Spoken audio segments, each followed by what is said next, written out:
আসসালামু আলাইকুম। আতকিয়া আদিবা চৌধুরী আমন্ত্রণ জানাচ্ছি এনটিভির মধ্যাহ্নের খবরে। মালয়েশিয়ায় দ্রুত শ্রম বাজার উন্মুক্ত করতে দেশটির প্রধানমন্ত্রী আনোয়ার ইব্রাহিমকে অনুরোধ জানিয়েছেন সেদেশে সফররত প্রধানমন্ত্রী তারেক রহমান। সকালে পুত্রজায়ায় মালয়েশিয়ার প্রধানমন্ত্রীর কার্যালয়ে দেশের সরকার প্রধানের দ্বিপাক্ষিক বৈঠক শেষে যৌথ প্রেস ব্রিফিংয়ে তারেক রহমান বলেন, বিএনপি ক্ষমতায় আসার পর বিনিয়োগের নতুন সুযোগ তৈরি করেছে। বাংলাদেশে মালয়েশিয়ার বিনিয়োগের ব্যাপক সম্ভাবনা রয়েছে। বাংলাদেশ আসিয়ানের সাথে আরও ঘনিষ্ঠভাবে সম্পৃক্ত হতে চায় বলেও জানান প্রধানমন্ত্রী। মালয়েশিয়া থেকে আরও জানাচ্ছেন হাসান মাহমুদ।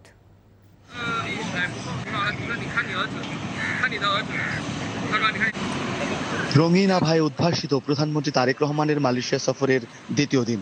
মালয়েশিয়ার প্রশাসনিক রাজধানী পুত্রজায়ায় প্রধানমন্ত্রীর কার্যালয় পেরদানা পুত্র ভবন প্রাঙ্গণে তারেক রহমান ও তার স্ত্রী ডাক্তার জুবাইদা রহমানকে অভ্যর্থনা জানান মালয়েশিয়ার প্রধানমন্ত্রী আনোয়ার ইব্রাহিম ও তার সহধর্মিণী ডক্টর ওয়ান আজিজা। লাল গালিচায় তাদেরকে সশস্ত্র বাহিনীর একটি সুসজ্জিত দল গার্ড অব অনার প্রদান করে। এ সময় মালয়েশিয়া ও বাংলাদেশের জাতীয় সঙ্গীত পরিবেশিত হয়। প্রধানমন্ত্রী Tarique Rahman guard of honour পরিদর্শন করেন। এরপর দুই দেশের প্রধানমন্ত্রীর মধ্যে একান্ত বৈঠকের পর উচ্চ পর্যায়ের প্রতিনিধি দলের বৈঠক হয়েছে, যাতে বাংলাদেশ ও মালয়েশিয়ার প্রধানমন্ত্রী নিজ নিজ দলের নেতৃত্ব দেন। বৈঠকে বাণিজ্য, বিনিয়োগ সম্প্রসারণ, জ্বালানি সহযোগিতা, কর্মী প্রেরণ, জনযোগাযোগ সহ বিভিন্ন ক্ষেত্রে দুই দেশের মধ্যে অধিকতর সহযোগিতা স্থাপনের বিষয়ে আলোচনা হয়েছে। দ্বিপক্ষীয় বৈঠকের পর যৌথ সংবাদ সম্মেলন করেন দুই প্রধানমন্ত্রী। বাংলাদেশের প্রধানমন্ত্রী তারেক রহমান বলেন, মালয়েশিয়া বাংলাদেশের একটি বিশ্বস্ত ও দীর্ঘদিনের অংশীদার। দুদেশের বন্ধুত্ব, পারস্পরিক আস্থা, অভিন্ন মূল্যবোধ এবং জনগণের মধ্যে দৃঢ় সম্পর্কের উপর প্রতিষ্ঠিত। দুদেশের সম্পর্ক শক্তিশালী করার অঙ্গীকার পুনর্ব্যক্ত করেন Tarique Rahman. Malaysia is a trusted and long-standing partner of Bangladesh. Our friendship is built on mutual trust, shared values, and strong people-to-people ties. We reaffirm our commitment to strengthen Bangladesh-Malaysia relations. যত দ্রুত সম্ভব মালয়েশিয়ায় শ্রমবাজার উন্মুক্ত করার অনুরোধ জানিয়ে প্রধানমন্ত্রী অনিয়মিত শ্রমিকদের নিয়মিতকরণ এবং আটক বাংলাদেশিদের প্রত্যাবাসনে গুরুত্ব দেন। Recruiting more Bangladeshi workers as well as to open labor market as soon as possible. I also raised issues relating to regularization of illegal workers and repatriation of the detained Bangladeshi, if possible. We agree that recruitment should be transparent, fair, and equitable, reducing intermediates and low cost for workers. প্রধানমন্ত্রী বলেন, তার সরকারের অগ্রাধিকার কর্মসংস্থান সৃষ্টি, বিদেশি বিনিয়োগ আকর্ষণ এবং অর্থনৈতিক প্রবৃদ্ধি ত্বরান্বিত করা। ব্যবসা বান্ধব পরিবেশ গড়ে তুলে বিনিয়োগকারীদের জন্য নতুন সুযোগ সৃষ্টি করা হয়েছে জানিয়ে প্রধানমন্ত্রী মালয়েশিয়াকে বিনিয়োগের আহ্বান জানান। Our priority is to create jobs, attract foreign investment, and escalate economic growth. We are building a business-friendly environment and creating a new opportunity for investors.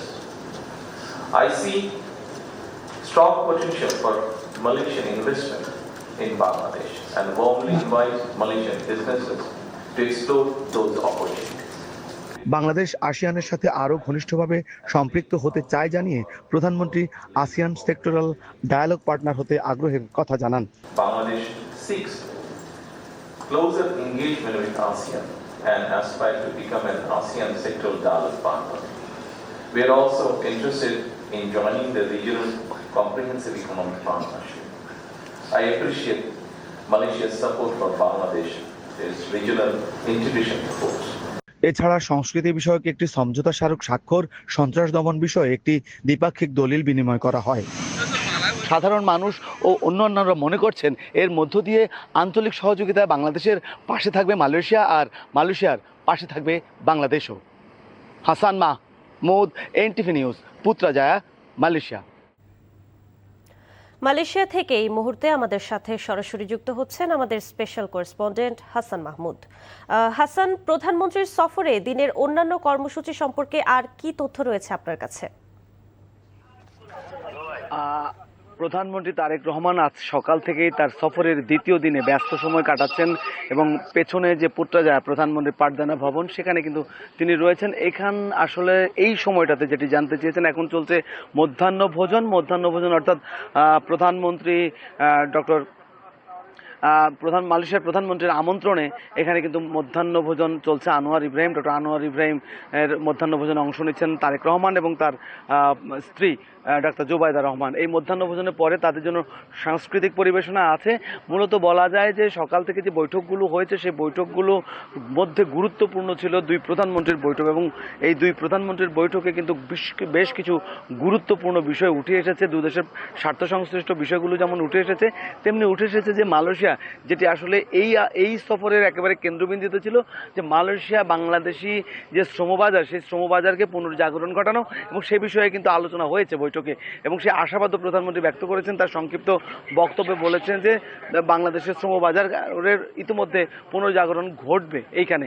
আর পাশাপাশি এখন মধ্যাহ্নভোজনের পরে এরপরে তিনটি ব্যবসা প্রতিষ্ঠানের চেয়ারম্যানদের সাথে তিনটি পৃথক বৈঠক করবেন প্রধানমন্ত্রী, যেগুলো মূলত স্থান পাবে বিনিয়োগ এবং ব্যবসা বাণিজ্য বিষয়ে, যাতে বাংলাদেশে বিনিয়োগে আকৃষ্ট করার বিষয়ে প্রধানমন্ত্রী তা হয়তো তাদের দৃষ্টি আকর্ষণ করবেন। এবং এই বৈঠকগুলো থেকেই আসলে বাংলাদেশের সাথে মালয়েশিয়ার যে সম্পর্ক দুই প্রধানমন্ত্রীর, এবং ইতিপূর্বে বাংলাদেশে বেগম খালেদা জিয়া এবং জিয়াউর রহমানের সময়, শহীদ প্রেসিডেন্ট জিয়াউর রহমানের সময় যে সম্পর্ক, সেই সম্পর্কের ভিত মজবুত হয়েছে বলে মনে করে মালয়েশিয়া, এবং বাংলাদেশ এবং মালয়েশিয়ার মধ্যে যে সম্পর্ক সেটি আরও পুনর্জাগরিত হলে, এবং এই অঞ্চলে যে শান্তি, অর্থাৎ দক্ষিণ এশীয় অঞ্চলে, সেই অঞ্চলের শান্তি প্রতিষ্ঠার বিষয়টিও কিন্তু উঠে এসেছে।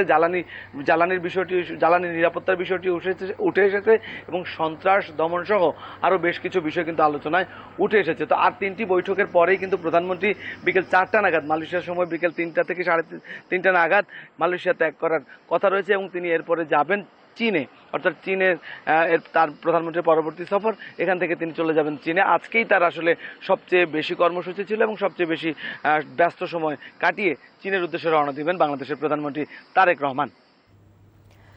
জানছিলাম প্রধানমন্ত্রী তারেক রহমানের মালয়েশিয়া সফরের খবর।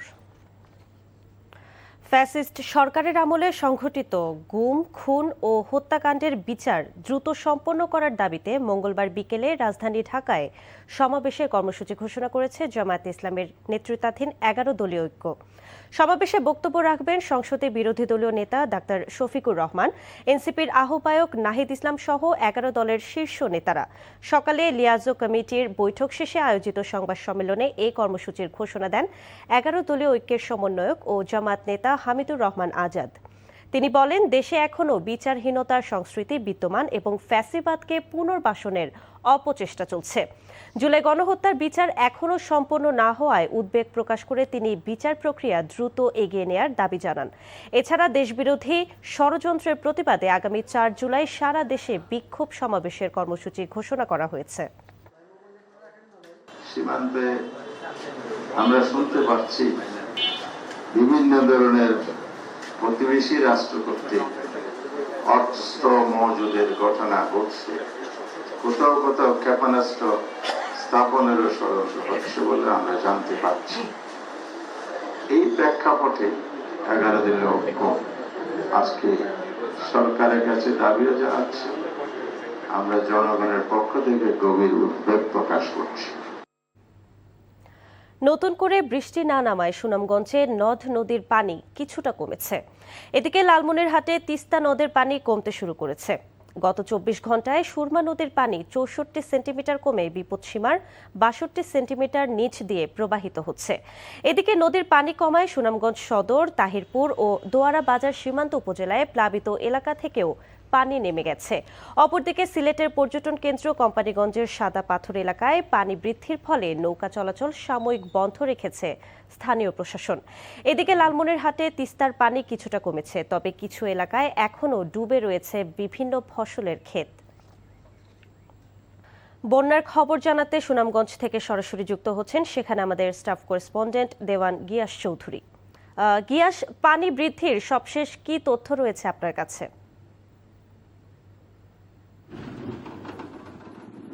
আদিবা, আপনি দেখছেন আমার পেছনের এই যে জায়গাটি আছে, এটা সুনামগঞ্জ সদর উপজেলা মোল্লাপাড়া ইউনিয়নের, এবং এটি একটি আঞ্চলিক সড়ক ইউনিয়নের, এবং এই সড়কটি এই যে ডুবে আছে। আদিবা, গতকালকে সুনামগঞ্জের যে সীমান্ত উপজেলা আছে সেই উপজেলা দিয়ে যে ভারতের মেঘালয়ে যে বৃষ্টিপাত হয়েছে, এবং সেই বৃষ্টিপাতের ঢল নেমে এসেছিল, এবং এই নেমে আসার কারণে তাহিরপুরের বাজার, রাস্তাঘাট সবকিছু পানির নিচে তলিয়ে গেছিল, দোয়ারা বাজার এবং সুনামগঞ্জ সদরেরও মঙ্গলকাটা বাজার পানির নিচে তলিয়ে গেছিল। তো গতকালকে থেকে বৃষ্টিপাত না হওয়া এবং ঢল না আসায় সুরমা নদীর পানি কমেছে, কিন্তু এই যে হাওর এলাকায় কিন্তু পানি বাড়ছে। তো এই পানি আগামী আরো কয়েকদিন বাড়বে, কারণ আবহাওয়া অধিদপ্তর আমাদেরকে জানিয়েছে আগামী 48 ঘন্টা আরো বৃষ্টিপাত হবে এবং বৃষ্টিপাত হলে পানি বাড়বে। তবে বড় ধরনের বন্যার কোনো সংখ্যা নেই। আমরা প্রশাসনের সাথে কথা বলেছি, প্রশাসন বলছে তারা সব ধরনের প্রস্তুতি রেখেছে। আদিবা, জানছিলাম সুনামগঞ্জের পানি বাড়ার খবর। এই ছিল মধ্যাহ্নের খবরে। 2টায় দুপুরের খবর দেখার আমন্ত্রণ রইল। ধন্যবাদ সবাইকে।